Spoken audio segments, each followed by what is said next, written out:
नमस्कार। आपका बहुत बहुत स्वागत है एक नई वीडियो में। आज की इस वीडियो में हम पढ़ने वाले हैं NCERT कक्षा 4 की हिंदी की पाठ्य पुस्तक रिमझिम के पाठ 12 सुनीता की पहिया कुर्सी। तो पाठ में आगे बढ़ने से पहले हम पाठ के टाइटल को समझ लेते हैं। पहिया कुर्सी। पहिया कुर्सी क्या होती है?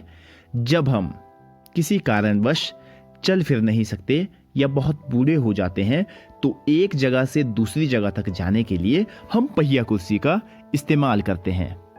जैसे आप यहां देख सकते हैं कि ये जो है आपकी स्क्रीन पर, इसे क्या कहते हैं?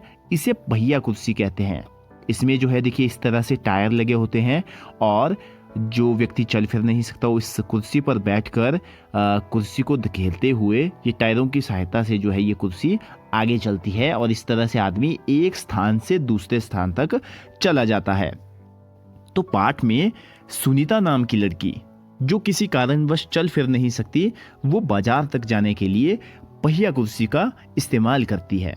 और इस यात्रा में उसको कौन कौन मिलते हैं, उसका अनुभव कैसा रहता है, ये इस पाठ में बताया गया है। और पाठ के अंत में एक बहुत ही ज़रूरी सीख है, इसके लिए आपको पाठ के अंत तक बने रहना आवश्यक है। तो चलिए पाठ को पढ़ते हैं।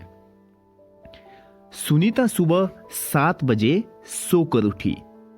कुछ देर तो वह अपने बिस्तर पर ही बैठी रही। वह सोच रही थी कि आज उसे क्या क्या काम करने हैं। उसे याद आया कि आज तो बाजार जाना है। सोचते ही उसकी आंखों में चमक आ गई। सुनीता आज पहली बार अकेले बाजार जाने वाली थी। उसने अपनी टांगों को हाथ से पकड़कर खींचा और उन्हें पलंग से नीचे की ओर लटकाया। फिर पलंग का सहारा लेती हुई अपनी पहिया कुर्सी तक बढ़ी। सुनीता चलने फिरने के लिए पहिया कुर्सी की मदद लेती है। आज वो सभी काम फुर्ती से निपटाना चाहती है। हालांकि कपड़े बदलना, जूते पहनना आदि उसके लिए कठिन काम है, पर अपने रोजाना के काम करने के लिए उसने स्वयं ही कई तरीके ढूंढ निकाले हैं। 8 बजे तक सुनीता नहा धोकर तैयार हो गई। तो बच्चों, सुनीता जो है आज बाजार जाने वाली है और पहली बार बाजार जाने वाली है। इस वजह से क्या हुआ? इस वजह से वो बहुत ज़्यादा खुश है और वो जैसे कैसे पलंग का सहारा लेते हुए अपने पहिया कुर्सी तक पहुंचती है और फिर क्या करती है? जल्दी से नहा धोकर बाजार के लिए तैयार हो जाती है, क्योंकि उसमें एक्साइटमेंट है, क्योंकि वो आज बाजार जा रही है और पहली बार जो है खुद बाजार जा रही है। मां ने मेज पर नाश्ता लगा दिया था। तो सुनीता कहती है, मां अचार की बोतल पकड़ाना। सुनीता ने कहा। उसकी मां जवाब देती है, अलमारी में रखी है, ले लो। सुनीता खुद जाकर अचार ले आई। नाश्ता करते करते उसने पूछा, मां बाजार से क्या क्या लाना है? 1 किलो चीनी लानी है, पर क्या तुम अकेले संभाल लोगी? पक्का, सुनीता ने मुस्कुराते हुए कहा।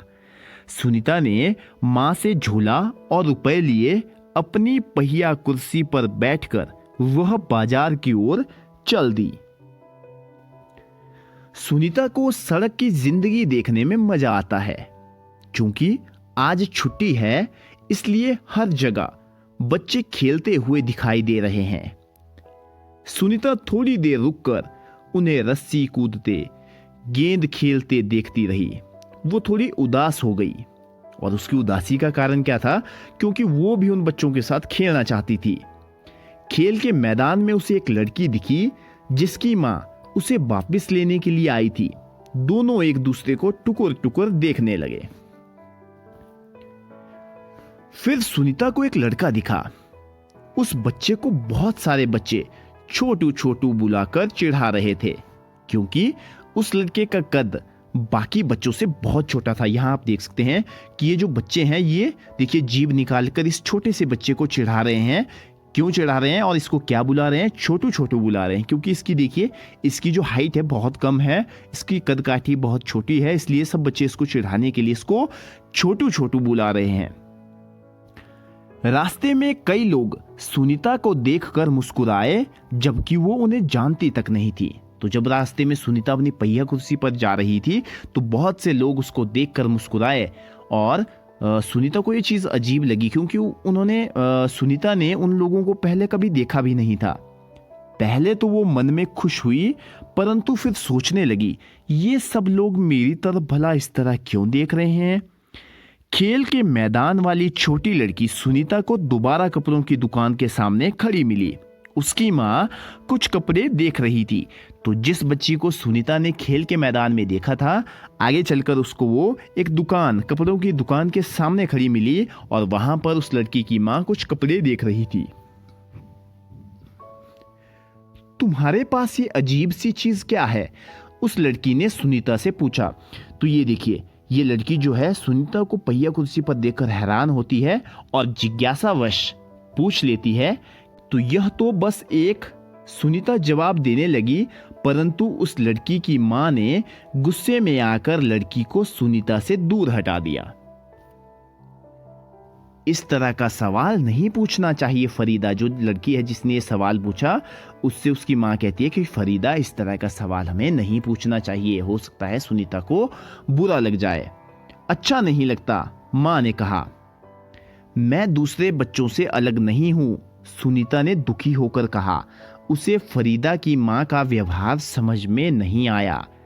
अंत में सुनीता बाजार पहुंच गई।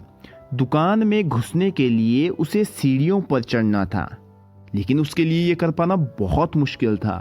आसपास के सब लोग जल्दी में थे, किसी ने उसकी तरफ ध्यान ही नहीं दिया।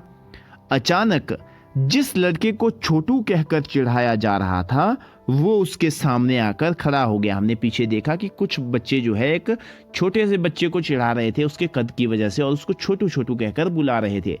तो आगे बाद में सुनीता को वही लड़का मिलता है और उसके सामने वो खड़ा हो जाता है सुनीता के सामने, और क्या कहता है, मैं अमित हूं।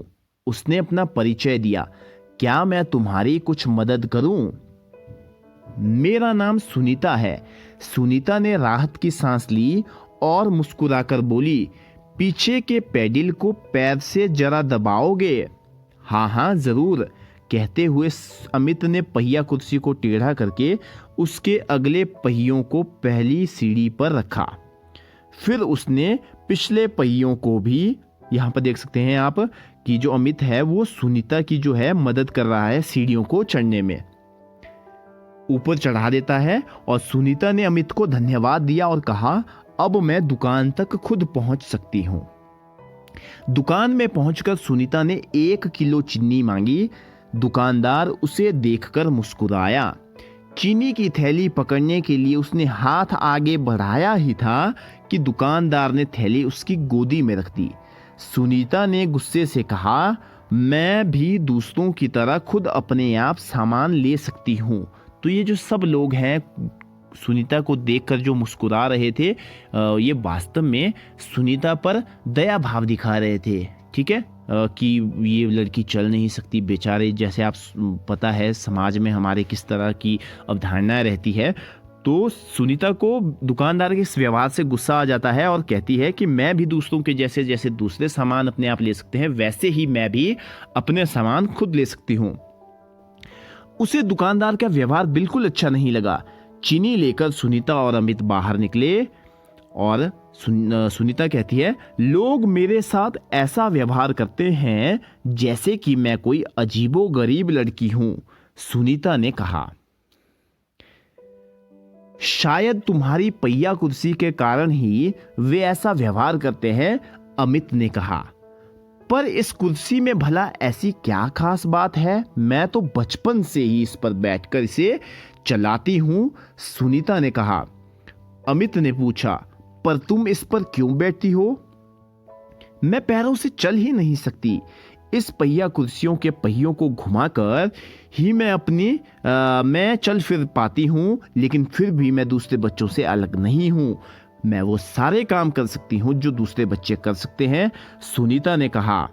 अमित ने अपना सिर ना में हिलाया और कहा, मैं भी वे सारे काम कर सकता हूं जो दूसरे बच्चे कर सकते हैं, पर मैं भी दूसरे बच्चों से अलग हूं। इसी तरह तुम भी अलग हो। सुनीता ने कहा, नहीं, हम दोनों दूसरे बच्चों जैसे ही हैं।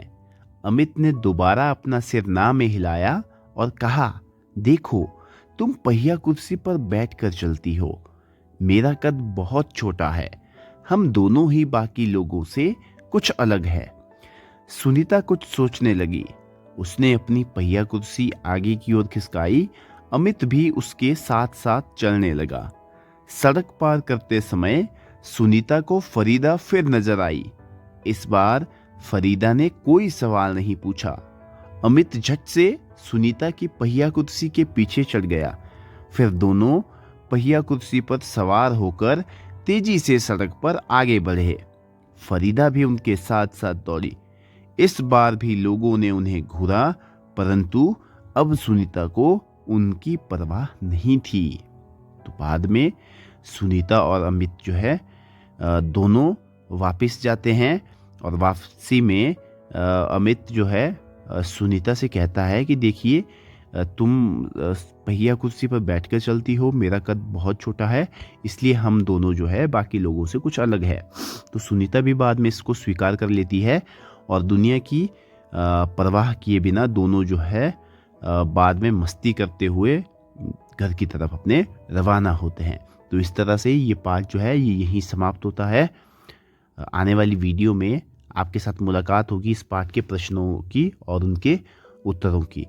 आपका वीडियो को देखने के लिए बहुत बहुत धन्यवाद, बहुत बहुत आभार। जय हिंद, जय हिमाचल।